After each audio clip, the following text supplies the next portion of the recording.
Thank you so much for joining us. We are here with today's Aligned Modern Health Digital Doc conversation on adrenal fatigue.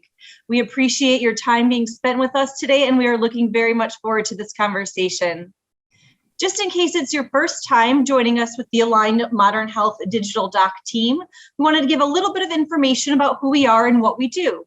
Aligned Modern Health is Chicagoland's top-rated health and wellness service provider, providing expert care in a number of core services at 18 clinic locations throughout the Chicagoland area, as well as telemedicine to 8 U.S. states. In each of our clinics, we offer chiropractic physical medicine, which is a great way to address acute and chronic pain from slips, falls, injuries, accidents, old athletic prowess that may not be as what it used to be. We are supported by our chiropractors, injury prevention and rehabilitation specialists. We offer athletic performance support for those training. And we also offer clinical massage therapy, both as a part of chiropractic treatment plans and also on its own. We also offer acupuncture in our clinics. Acupuncture is a great way to address physical pain, but also some intangibles like stress, anxiety, depression, sleeplessness and insomnia, men's and women's health and hormone balancing. We have a nationally recognized fertility support program. We also offer herbal medicine support, as well as some other modalities under the traditional Chinese medicine umbrella like cupping and moxibustion and heat therapy. It's a really amazing practice. We round out our services with functional medicine and clinical nutrition. I like to say this is a great practice to kind of take a look internally as to better understand why you're feeling what you're feeling externally.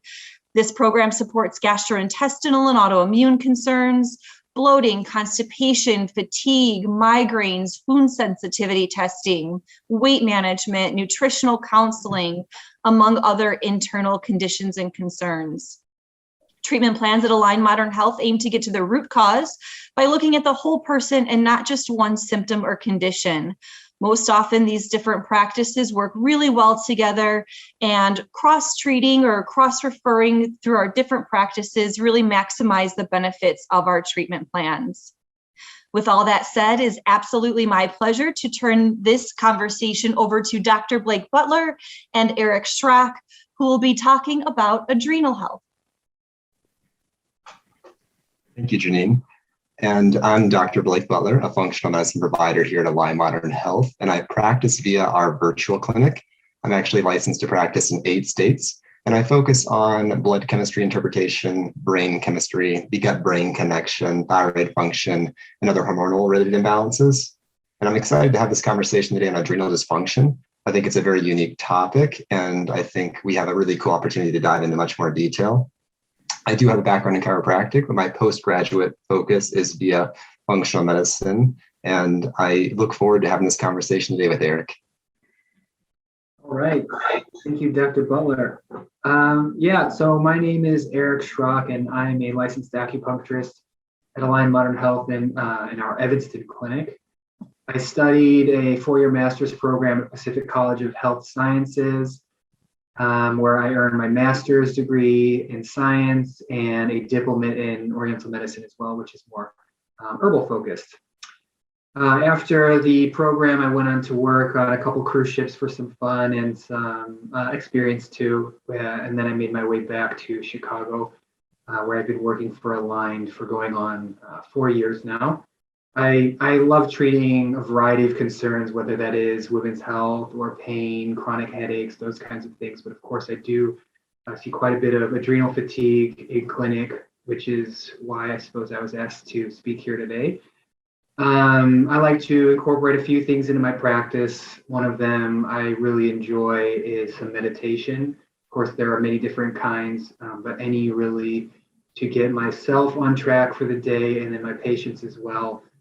Because kind of like what Dr. Butler was saying, healthy mind and body connection is always something to work for. So I look forward to talking a little bit about that today. Thanks. Absolutely.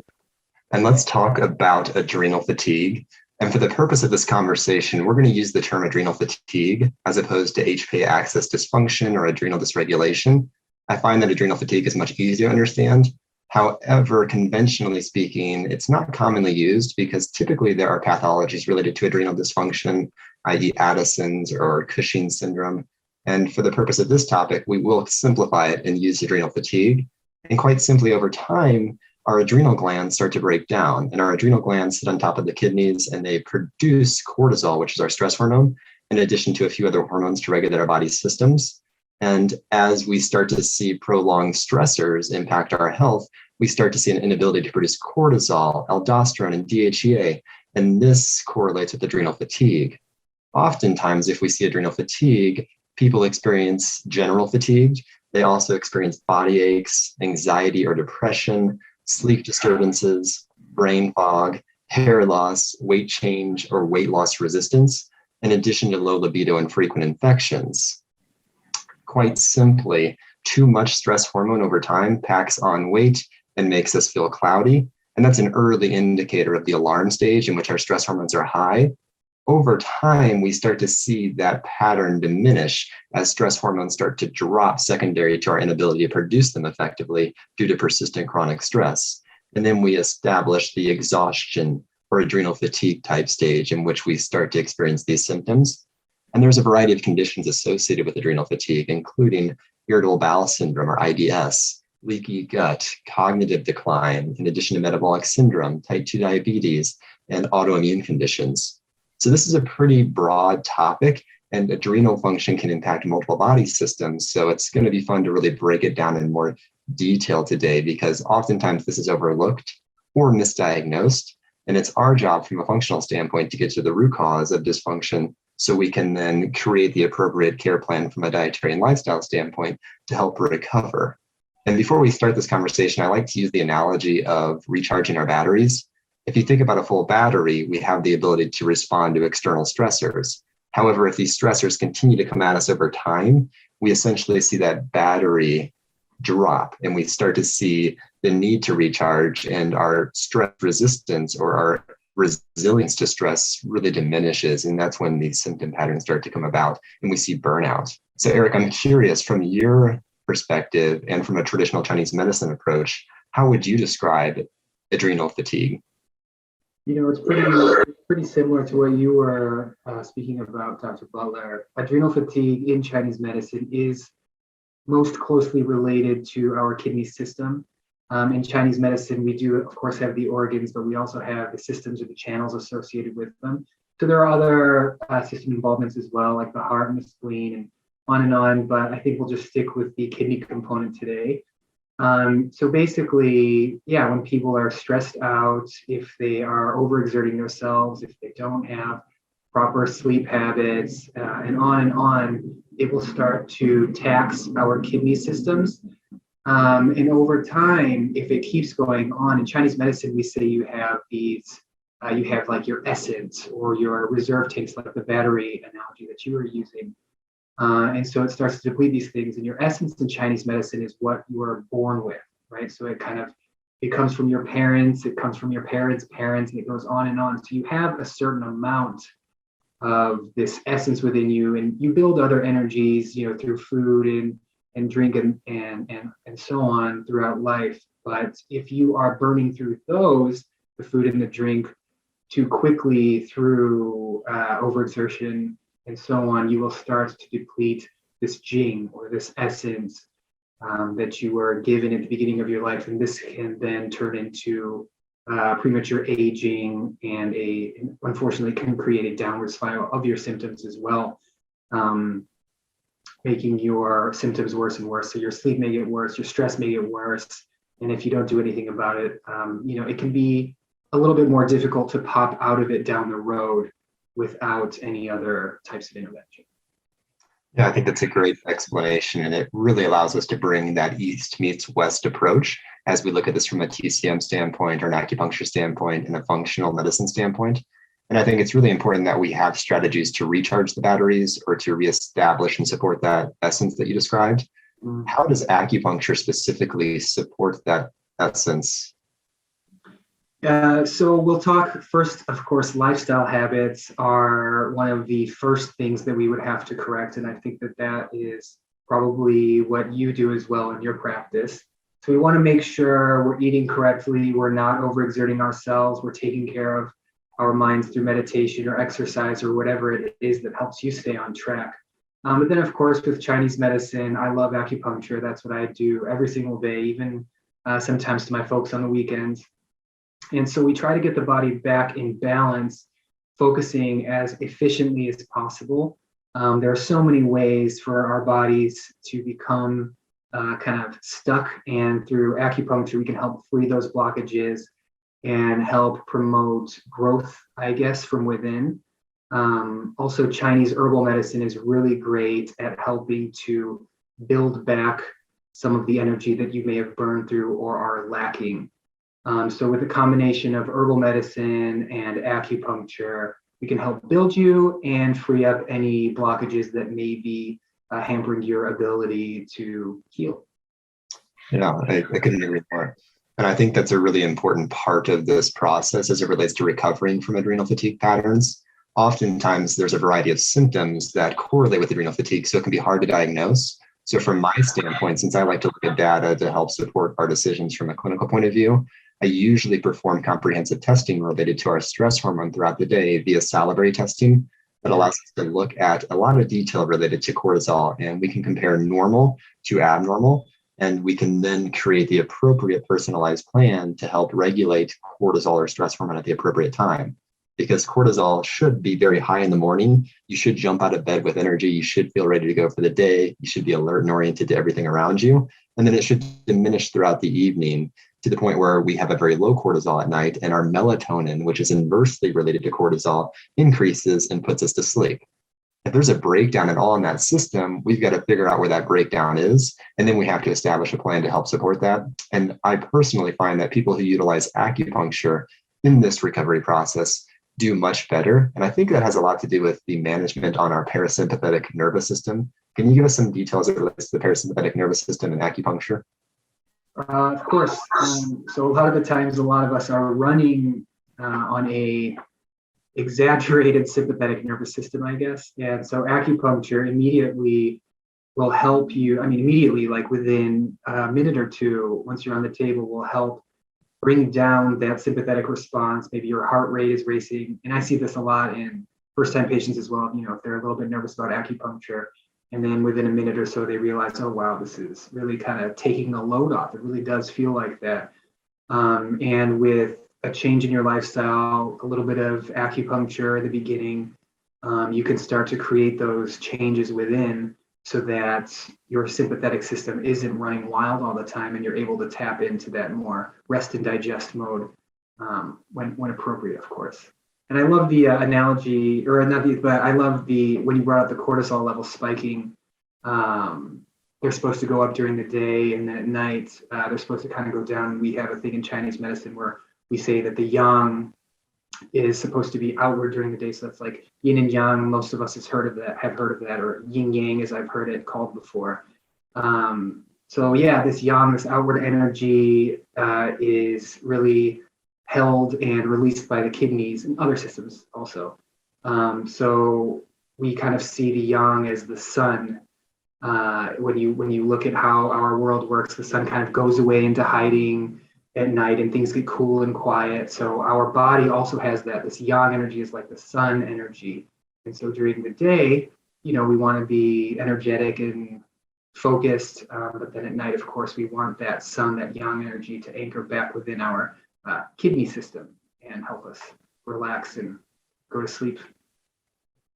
And I want to emphasize that important component of sleep specifically, because sleep is where our body repairs. And if we're able to establish restful sleep, we remove the debris from our central nervous system, rather. We also support and recharge our batteries. Whereas with patterns of adrenal fatigue, sleep disturbance is one of the most common symptoms we see, because we see blood sugar fluctuation throughout the night, secondary to the fluctuating stress hormone levels. And oftentimes I see people wake between 2 and 3 a.m. That's a very strong telltale sign that I need to look into adrenal function when people are waking between 2 and 3 a.m. And I understand that there's some correlation in acupuncture with the orrery clock. Is there any connection to our adrenal response, our stress response, and that sleep-wake pattern that I'm describing? Well, absolutely. Again, that's more of the yang coming out at night. So basically, if we can get your body balanced, then we will see you not waking up so regularly, especially at specific times throughout the night. Yeah, and that's a really good thing for us to monitor clinically too, to make sure someone's actually getting better. And I know I have personal experience with patterns of adrenal fatigue.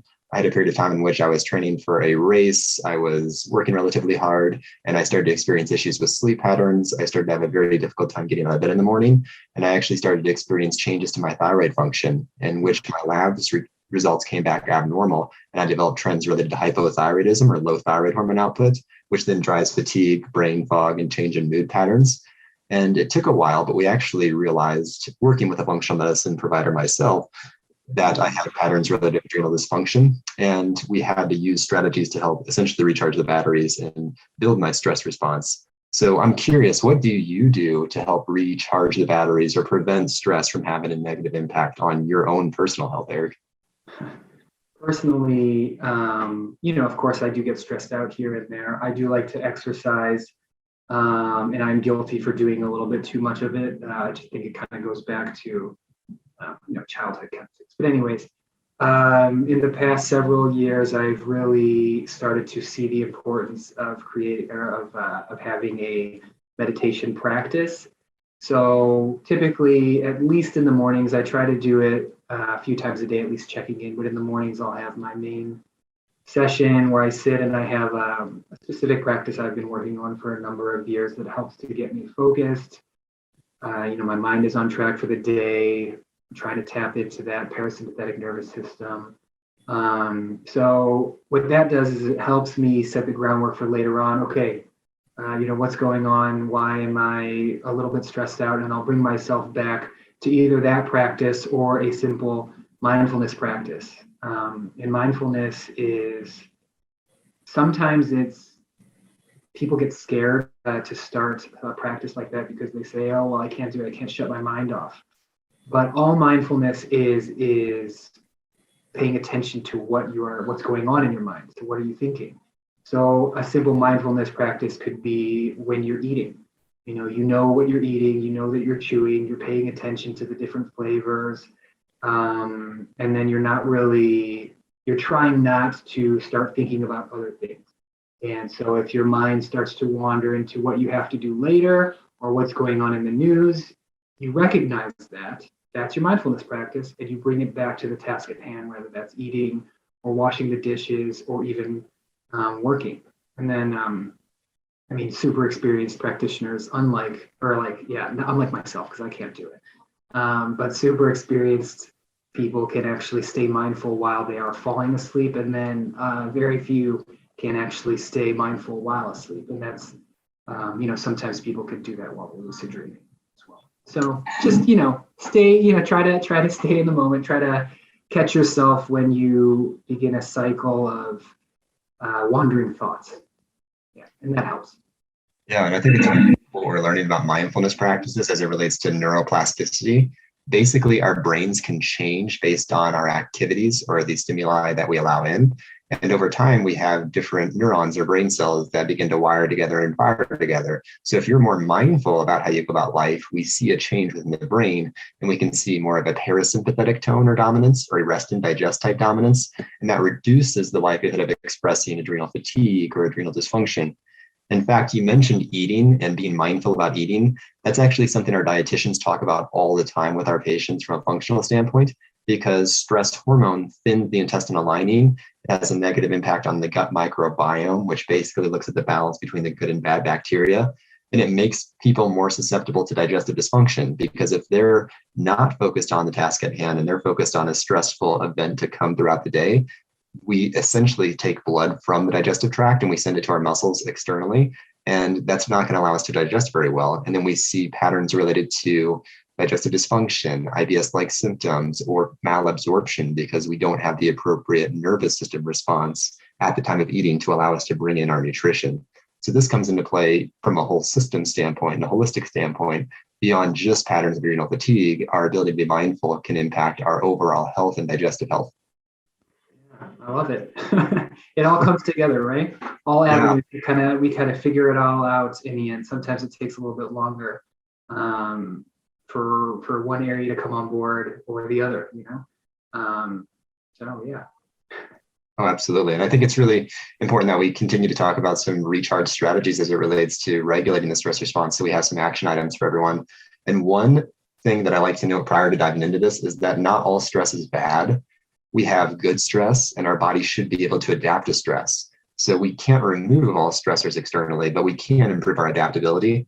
And there's this process called hormesis. And you may have heard of hormetic stressors, in which our body adapts to the stress placed upon it in a positive way. So we become more resilient to that stress. And one example of that is cold exposure or sauna. I also like to think about activity or exercise as a positive form of stress that allows us to adapt. We just have to be careful that we're not overdoing it. I think you mentioned before that it's easy to overdo it with exercise and activity. And for certain individuals, if they have patterns of adrenal fatigue, too much exercise or too much intensity can actually make things worse.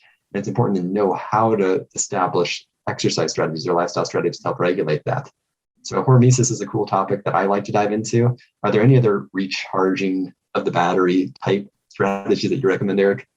Sure. In Chinese medicine, we like more of these restorative practices. So not so much marathon training, although, I'm guilty of that years ago.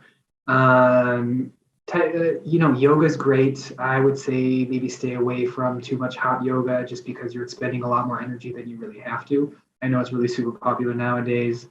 I think it's better than doing nothing, of course. But if you're going to do yoga in a normal temperature room would be best. Restorative yoga is really good. And then, of course, the Chinese medicine branches of Tai Chi and Qigong, floor movements, breathing exercises.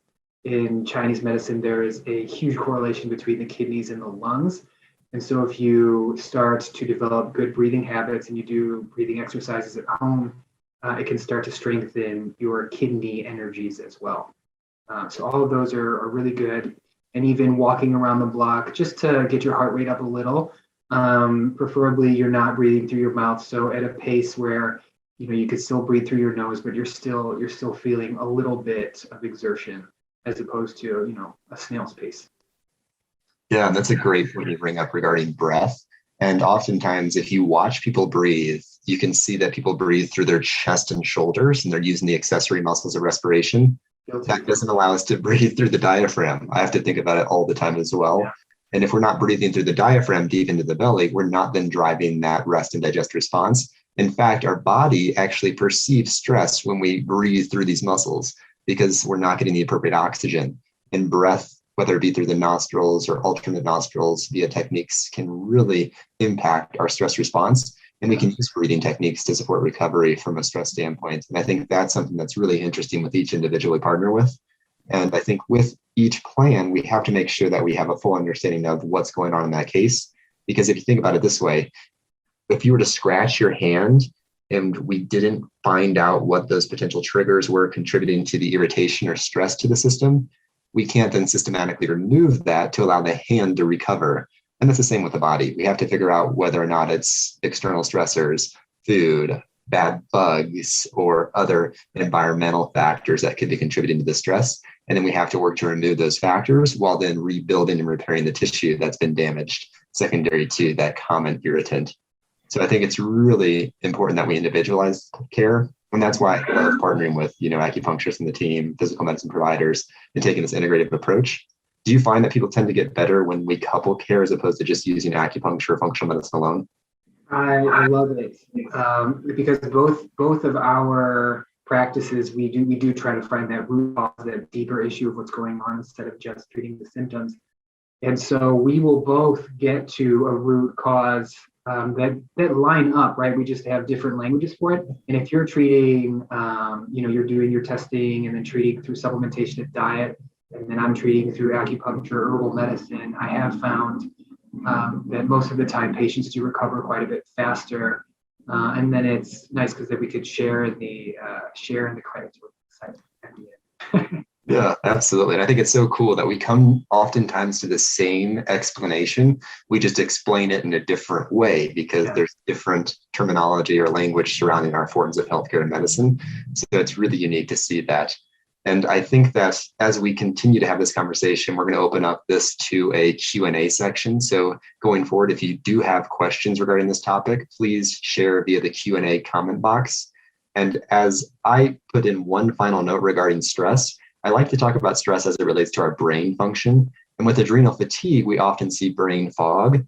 And that's because stress hormone has an impact on both our hippocampus and our frontal lobe. Our hippocampus is associated with our memory. Our frontal lobe is associated with our ability to think through complex things.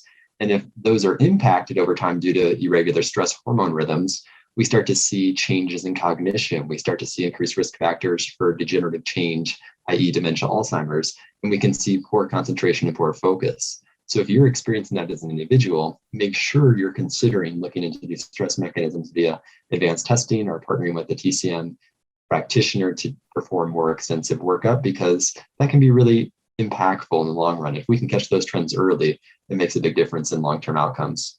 And I'm curious, Eric, do you have anything else that you want to add to this conversation regarding your experience with stress, or any interesting tidbits you'd like to share? I feel the same way, as long as you try to start treating yourself as soon as possible, because, the less time you have, the quicker it'll go away. Chronic things, of course, we have a lot of success with as well, but sometimes it'll just take a little bit longer. But really, like it's been said to me many times, don't be so hard on yourself. And you will do what you can for yourself in that moment. And then if you need some time, give yourself some time, and then hopefully we will see you in clinic when it works out, when it's supposed to be. Excellent. I love it. And I'm excited to open up this Q&A opportunity here, because I think there's going to be some questions regarding this topic, and I'm excited to hopefully get some good information. Thank you both so much for all of this great information. We are going to open it up to some questions now. As Dr. Butler said, please do type your questions into the Q&A or question and answer icon on your Zoom screen. We have a wonderful question that came during the presentation about testing. I think, Dr. Butler, you have pretty comprehensively covered this question, but is there anything else that you'd like to add about adrenal testing or how we administer that at Align Modern Health? Absolutely. So we do have the opportunity to drop ship tests to patients' homes to allow them to perform a comprehensive salivary collection throughout the day, so we can determine cortisol rhythms throughout the day into the evening. Whereas with basic blood testing, we only get one snapshot in time. So it's very beneficial to actually look at 6 different collection points so we can look at a rhythm as we understand this. Furthermore, I also like to look at inflammation-related blood markers and blood markers related to oxidative stress or free radicals, because if we have chronic stress, we often correlate that with inflammation. I like to say stress equals inflammation, and that could be an early clue that we're in the alarm stage of adrenal dysfunction, and we could potentially prevent patterns of adrenal fatigue by catching it early. So I also like to use comprehensive blood testing in addition to the salivary cortisol testing to really create a full picture as to what's going on. Excellent. Thank you so much. We have a couple of questions here that relate to supplements and also herbal medicine. If you could each take that, maybe Dr. Butler, if you can take a little bit of a look into what supplementation from a functional medicine standpoint might be beneficial. And then Eric, if you can speak a little bit to what Chinese herbs may be beneficial to this conversation, that would be fantastic. Yeah, absolutely. So when we're trying to regulate adrenal function, we know our adrenal glands rely on vitamin C, which is an antioxidant. We want to make sure that we have the appropriate vitamin C from our diet. And in some cases, we can supplement via additional dosing to help regulate recovery. Furthermore, I like to use adaptogens like ashwagandha, holy basil, panax ginseng. These are things that help regulate the stress response either up or down. And it's in the name, adapt. And we can see that with cortisol trends, for example, if someone's low in the morning, we can use very specific adaptogens to try to upregulate that cortisol more effectively. So I think there's a really cool opportunity for us to establish the appropriate treatment for each individual. And there's all kinds of nutritional support strategies we can implement. With Chinese medicine, we do focus on herbs they're usually herbal formulas that are catered specifically towards the individual, because one person's adrenal fatigue will be different, of course, from another person's adrenal fatigue. And I think that's exactly the same in functional medicine. You'll be, diagnosed a little bit differently and given different supplementation as well. I don't know if this is Yeah, I'll just talk about it real quick. So in Chinese medicine, each of your organs have a color associated with them. So the kidney is black.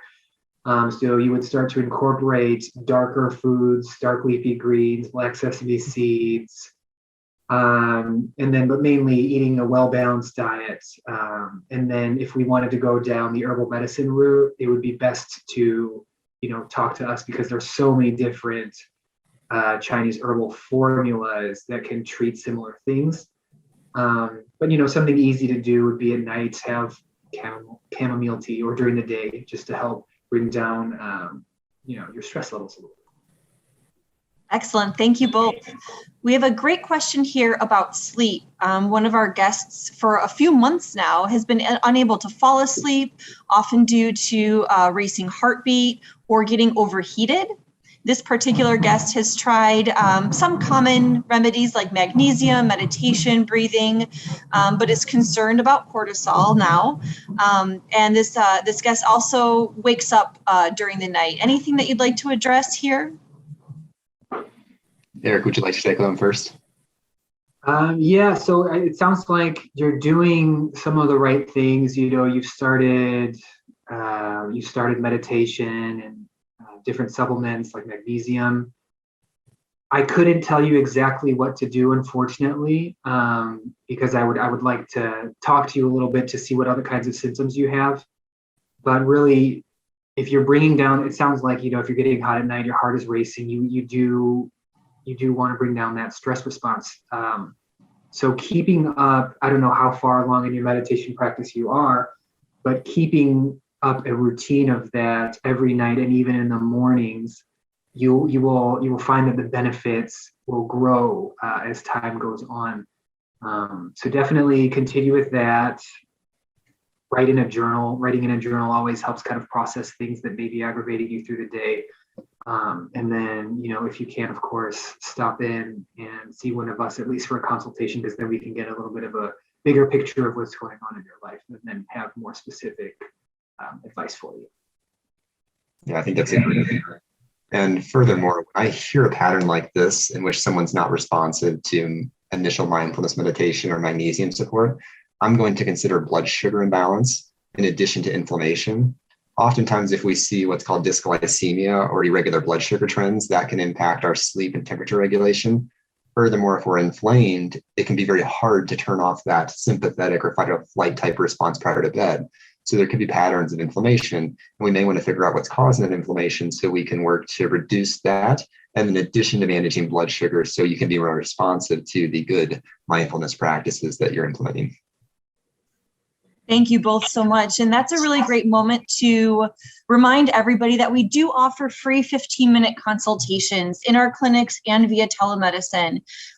This particular guest I may suggest it for so we can learn a little bit more about you personally. But for anybody that would like to learn more about any of our services or speak with a provider directly about your specific symptoms and conditions and concerns or goals, we absolutely encourage you to schedule a free 15-minute consultation. If you are looking, I noticed a few comments in the chat and the Q&A about looking to make an appointment. You can absolutely do so by giving us a call at 312-216-2452 or visiting us online at alignedmodernhealth.com. We have time for one more question here, and I think this is really interesting. I don't believe it's something that we've covered yet. Dr. Butler, does adrenal dysfunction affect men and women differently? That is a very good question. And the answer is yes. So if we look at hormone mechanisms, specifically related to sex hormones like estrogen, progesterone, and testosterone, we see different impacts on men and women. Primarily in females, we see issues surrounding the cycle. We see issues with regards to PMS, infertility, and even amenorrhea, in which we don't experience a period. And that could be a result of some of these stress fluctuations. So that's a very common differentiator that we see between men and women. Furthermore, I see more of an impact on the immune system. Unfortunately, in women as well, we see more trends towards autoimmune expression, and stress can be a potential driver of that. And it occurs both in men and women, but I do see women are more susceptible to that stress dysregulation and the expression of autoimmunity, especially if that's in the family history or there's genetic predispositions. And I want to make it known that you don't have to express autoimmunity if it's in the family, but there are potential factors that can contribute to an increased likelihood, and stress is one of those factors. Thank you so much. That does bring us to the conclusion of today's presentation. Again, if you did have any questions that we weren't able to answer, we encourage you to schedule that free 15-minute consultation. Also, a final reminder that everybody that did register for the event today will be receiving a full copy of the presentation, the recording to watch on demand just a little bit later this week. Thank you so much for joining us. Our next Digital Doc presentation is scheduled for Wednesday, March 9th on food and mood.